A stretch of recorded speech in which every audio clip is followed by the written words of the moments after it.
Corona महामारी के बाद से ही बंद पड़ी ट्रेन टिकटों में सीनियर सिटीजन्स को मिलने वाली छूट एक बार फिर से शुरू की जा सकती है। दरअसल वरिष्ठ नागरिकों समेत अन्य के टिकट पर दी जाने वाली छूट को बंद किए जाने को लेकर सरकार को आलोचनाओं का सामना करना पड़ा है, जिसके बाद अब एक बार फिर से छूट की शुरुआत की जा सकती है। सूत्रों से मिली जानकारी की अगर बात करें तो रेलवे के वरिष्ठ नागरिकों को मिलने वाली रियायतों की बहाली पर विचार किया जा रहा है, लेकिन केवल जनरल और स्लीपर क्लास के लिए ही।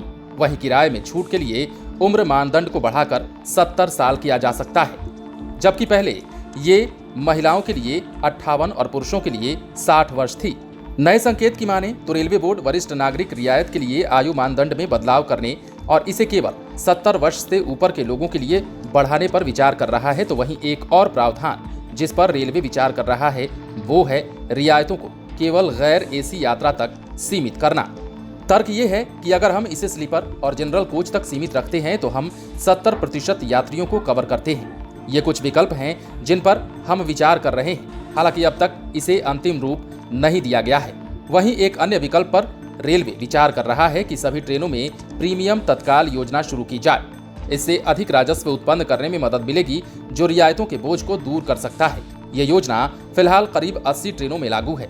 बता दें कि प्रीमियम तत्काल योजना रेलवे द्वारा शुरू की गई एक कोटा योजना है, जिसके तहत कुछ सीटें आरक्षित होती हैं और आखिरी समय में यात्री अधिक किराया खर्च कर इसे बुक करवा सकते हैं। इससे यात्रियों को टिकट मिलने की सुविधा मिलती है। प्रीमियम तत्काल किराए में मूल ट्रेन किराया और अतिरिक्त तत्काल फीस भी शामिल है। बता दें कि पिछले 2 दशकों में रेलवे रियायतें काफी चर्चित विषय रहा है। कई समितियों ने उन्हें वापस लेने की सिफारिश की है। जुलाई 2016 में रेलवे ने बुजुर्गों के लिए रियायत को वैकल्पिक बना दिया था।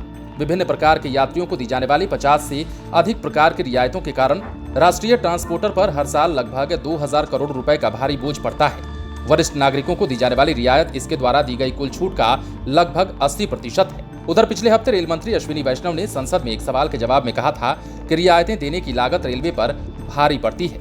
उन्होंने कहा था कि अब भी किराए की लागत का 50% खर्च सरकार उठाती है। बुजुर्गों को मिलने वाली रियायत से 2019-20 में 1667 करोड़ रुपए का खर्च उठाना पड़ा। इससे पहले 2018-19 में 1636 करोड़ रुपए का खर्च उठाना पड़ा था। रेल मंत्री ने लोकसभा में कहा था कि बुजुर्गों और खिलाड़ियों को रेल किराए में मिलने वाली छूट अब नहीं मिलेगी, और इसी के बाद सरकार के साथ साथ रेलवे विभाग की किरकिरी होने लगी थी। कई जगहों पर यह मुद्दा उछाला जाने लगा था और ये सवाल पूछे जाने लगे थे कि आखिर सीनियर सिटीजन्स जब भारतीय रेलवे पर बोझ बन गए हैं तो आखिर नेता क्यों नहीं।